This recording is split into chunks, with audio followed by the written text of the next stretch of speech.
So yeah, and the plan is like to make interview in 3 big groups. Yeah. How it was, how it is, and how it will be. Yeah. So how it was, and we should have it without mask because Mr. Gauss, firstly, I wanted to thank you for your time and this interview.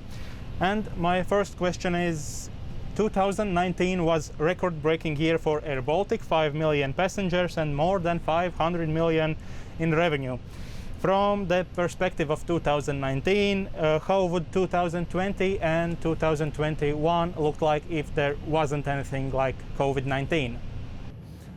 We showed in 2020 in January and February that we were going for new records. Both months were well above 2019. So airBaltic was going for another record year according to our business plan.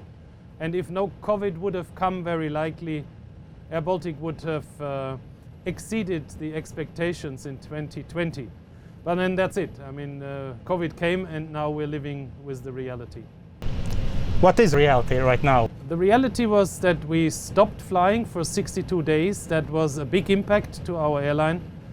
We had to cut capacity at the beginning of 2020 by 40%. We reduced our personnel by 40% as a first step, and then we decided what can we do to stay, that we do not lose the airline because nobody knew what would develop. And we focused on staying first, and then we focused on revising our product. We took a big decision strategically to have only one fleet, only the Airbus A220. And then we said, okay, let's start as much as we can, and that's what we did in 2020. We flew whenever we were able to fly, and that is what we're doing today. We are trying to increase the flying and ensuring the connectivity for the Baltic states. And what has happened in 2020, airBaltic has proven that without airBaltic, the connectivity to the Baltic states would have collapsed, because we kept at all times a basic connectivity for mail cargo, but also for passengers. And still today, we are flying every day more than 1,000, 2,000 passengers, and it will be more now. Even in the very, very tough lockdown times in 2020, the connectivity had to be maintained for several reasons. And how many active flights are right now, active destinations? Today we have 30 destinations. So we are flying more because we're already in the summer schedule. The winter was a bit less. And we expect to fly even more as more and more destinations we take back to the schedule. Of course, there's the restrictions that you should not fly unless you have a sound reason.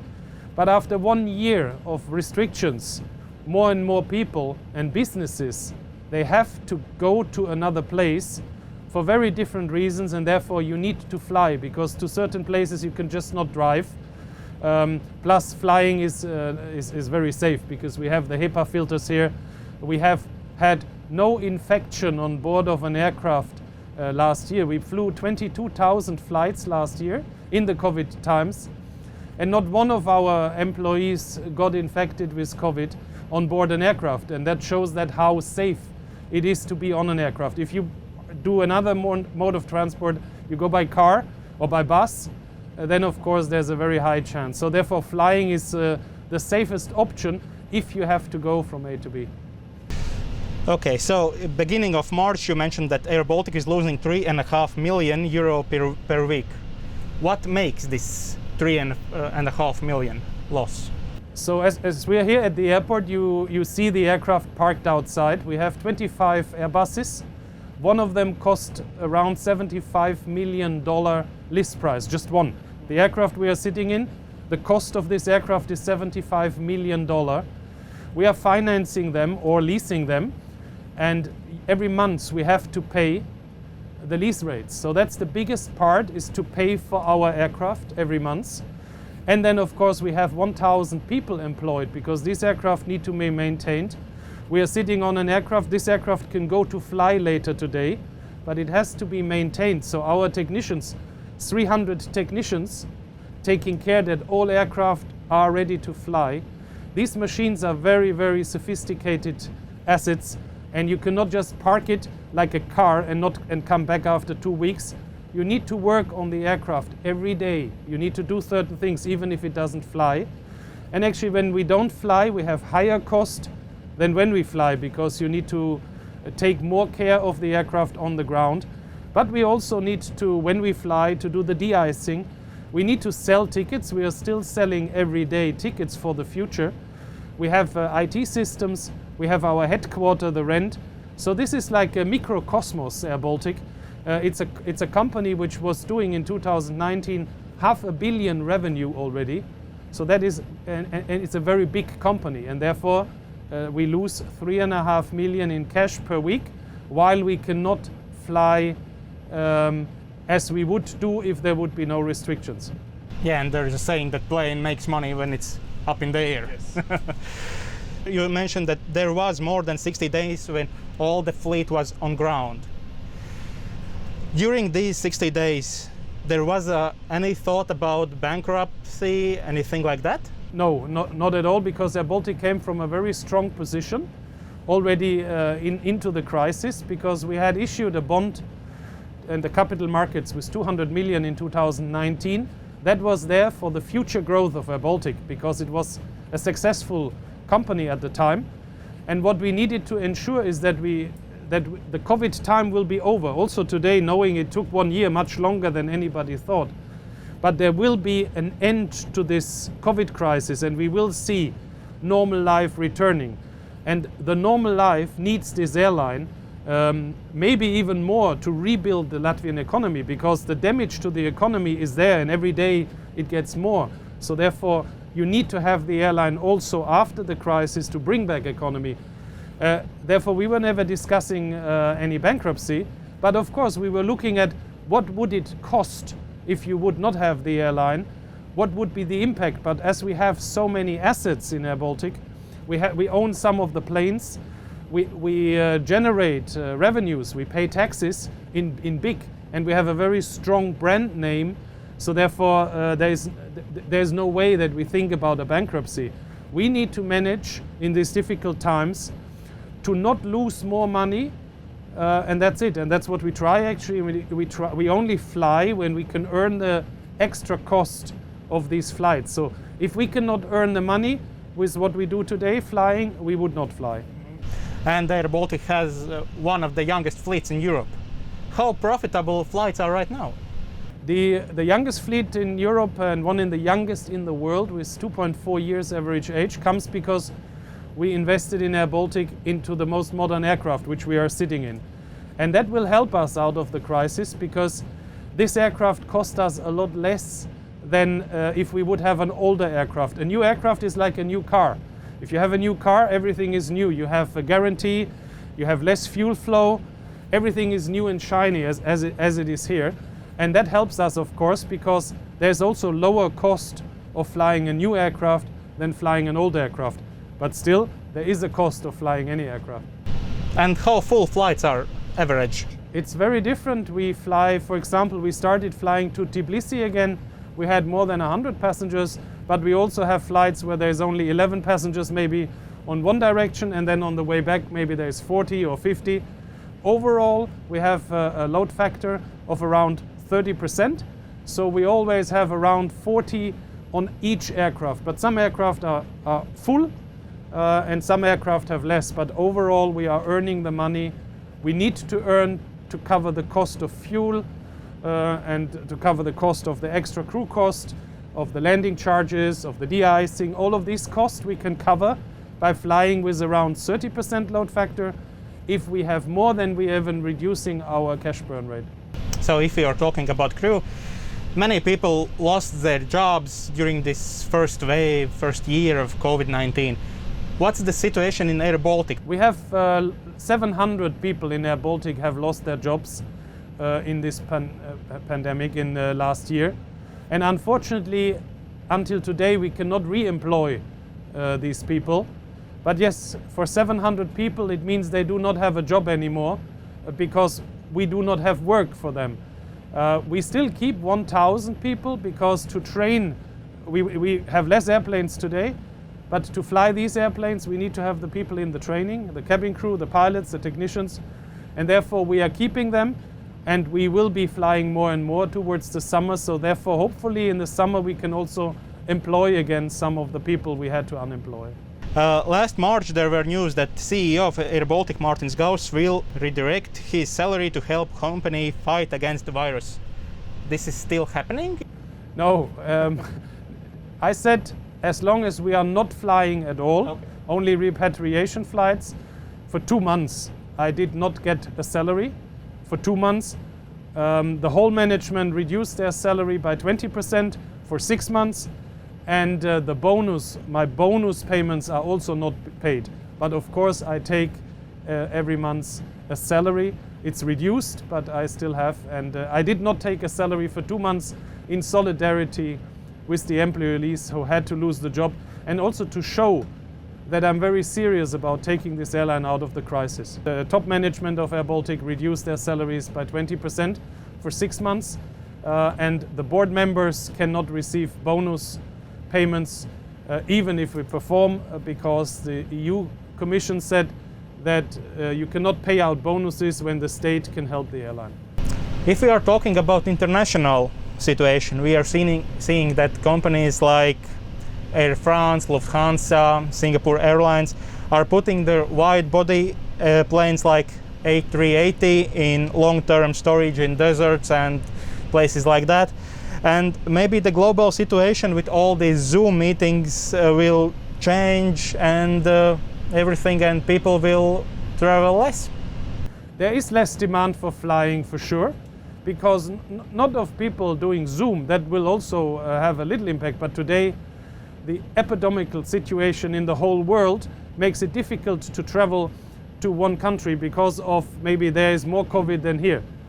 But what will not happen is that the long-term future people will travel less. It will be the other way around. The humans will travel more in the future. The new generations, there are different generations, they will travel more. They will explore the world, yeah, and they will do more in the future, that is for sure. But initially we will see a reduction, yeah. On the wide bodies we see this, they are parked as you say. But as soon as the freedom comes back that people can travel, we will see a surge in people who want to travel. The Zoom meetings, they are nice, but I think after 1 year now, everybody had enough of it, and there will be a normal way of having face-to-face meetings, because people really miss that. And a lot of people have issues, psychological issues all over the world, because they cannot live the life they used to live. And traveling and seeing places in the world, that is part of the human. Since the humans exist, they are traveling and they're exploring the world. And actually that will come back in the future, I'm very sure.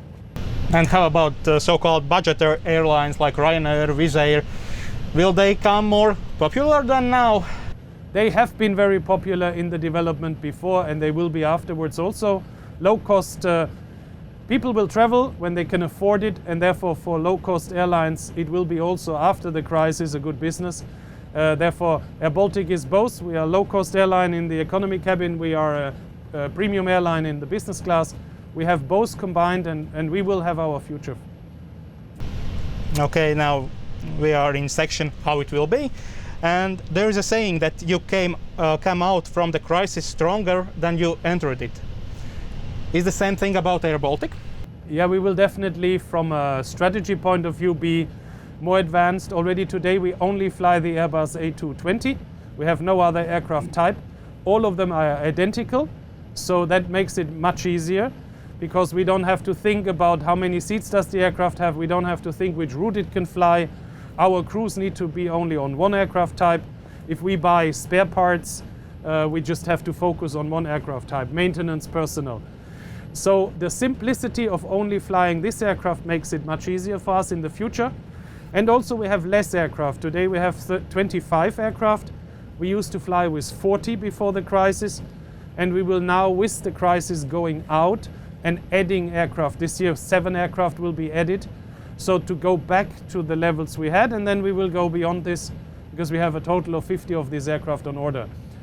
We have also changed our concepts, of course, because of you can now fly any route with any aircraft. That also makes sales easier, and we can reach short haul. We can fly to Liepāja, Tallinn and Vilnius, but we can also fly to Dubai and we can use the same aircraft. So airBaltic will be much stronger, and we have the right size aircraft coming out of this crisis. And if we are talking about this so-called long-haul flights, you already mentioned that flight to Dubai, but is there any ambitions, for example, to New York, Delhi? We have New York we cannot do because the aircraft, we can fly with 30 passengers to New York. So because of the distance there going over the North Atlantic, and so we will not be flying to New York with this aircraft, but we can fly to Delhi, we can fly to Addis Ababa. So we have a wider range with that aircraft, and let's see what the future brings. We will announce whenever we do something more. Currently with Dubai was the last announcement. We are very happy. That starts in September when the Dubai World Expo opens. The situation about vaccine in Dubai is much better than in Europe, so I think that is a very good destination also for the long-term future. And during this pandemic, we saw that one of the busiest airports in the world was the Anchorage cargo airport. And the question is, how about airBaltic? Should airBaltic have full cargo planes, or we are good right now? We are flying with the bellies underneath us. They are always full of cargo and mail. But we are not going into the cargo business because there's specialized companies which have specialized cargo aircraft, and it's much better for them to do that business. We will focus on passenger transportation and cargo and mail in the belly of the aircraft. If you look now at, we transported 7,500 million kilos of cargo and mail last year on board of the passenger aircraft. So we are doing it, but we are not changing to become a cargo airline. Okay. And in future, Riga airport will have this rail-Baltic connection. Is there some way to integrate passengers from the train to plane and vice versa? Yeah, it's actually one of the best projects coming for airBaltic, because the train will stop in front of the terminal, and it's like 200 meters from the train to the plane. And all the passengers today who have difficulties coming from the different states in the cities in the Baltics, they can come to Riga airport and then just enter a plane and go somewhere. So we will see a boost with Rail Baltica in 10 years' time. When it comes, then we will see a boost for the connectivity from the Baltics to the plane. And the train will not go to Dubai. So people will come from a city on a high-speed train, and they will be entering our plane and fly to some other destination. So it will be a perfect combination. It is something we're really waiting for, that Rail Baltica comes to Riga airport. And if we are talking about vaccination, then few airlines are already said that only vaccinated people will be on board. How about airBaltic? Should airBaltic announce this, that only vaccinated people is allowed to travel? We will not announce this today because it would be discriminating people who cannot get. You cannot get a vaccine. I cannot get a vaccine because there's not enough available. So you would disadvantage the people by saying you can only come on board when you have a vaccine. In the long-term future, of course, it could be that you say you have to have a vaccine to be able to do this or that. But what we work on today is to have a green pass, as the EU wants, or IATA travel pass, where you can demonstrate that you either have a negative test or a vaccine, or you had COVID. Whatever is the states agree is a solution, and with that you can fly on board. But today, to announce that only when you had a vaccine you can fly is something I think the governments need to decide. We as an airline, we will go for whatever regulation is there, but we don't want to discriminate anybody who hasn't had his vaccine yet. And what if we have to have vaccine every year? Then this would be a very, very difficult thing to administer. So I see there's ideas out there, but I think we will go for a solution that whoever is on board has had a test or a vaccine or had COVID and is safe to travel. That kind of solution, yes, as today, but not that you have to have a vaccine to travel. That I don't see that coming yet. And maybe you can tell us more about this IATA travel pass. What it is and why? So IATA Travel Pass is an app which you will download in the App Store, and then your test result from the laboratory when you do a test will automatically be transferred into this app. Your boarding pass will be in this app. Your border control documentation, your COVID pass, all of this should go into the app. And then you're just going with the app and there's a barcode and you're opening the security gate or you're opening the gate and you can board the aircraft. So it's bringing together all the requirements for what we have today so that travel becomes easier. And ideally IATA makes a global standard so that it is the same everywhere in the world. That is the idea about IATA Travel Pass. airBaltic is one of the launching airlines taking trials, so it's in the test phase now. And we will see after these trials what are the issues, because you have many countries, you have many authorities which have to feed that, and not everybody is willing to do it. But we will trial it to get the experience together with other airlines, global airlines in the world, to see whether that is a solution. But there might be also other solutions coming, like the EU is working on a green pass. So let's see. But it's an interesting concept, and we are a strong supporter of a global solution, because local solutions will not help the airline industry. And this is only for the COVID-19 time, or in future as well as like a normal thing? No, you could, of course, in the future. We have today a boarding pass which everybody is used to on his phone. Why not have that expanded, and your personal data, your ID, electronic ID, is also on the phone, and you can just with one barcode open all the gates and the doors. So I see the future will be like this, and we are working always on future technology in airBaltic. Yeah, and at webinar on 24th of March, you mentioned that airBaltic could go to stock exchange. Why, and what's the benefit to government? Actually, we have to do something that the government gets back the equity of 250 million which they put in airBaltic. This equity was given after the EU approved the business plan as a business plan which will take airBaltic out of the crisis. So they allowed the Latvian government to put 250 million into the airline, but they said you have to get that money back in 5 to 7 years latest. And the solution which we have presented is that we will return this money by going to the stock exchange, making airBaltic a public listed company, and the state can then sell their shares because airBaltic will have a higher value, and then the money returns because the state sells the shares. So the state gets back the money, and very likely more than they have put into airBaltic, they get it back.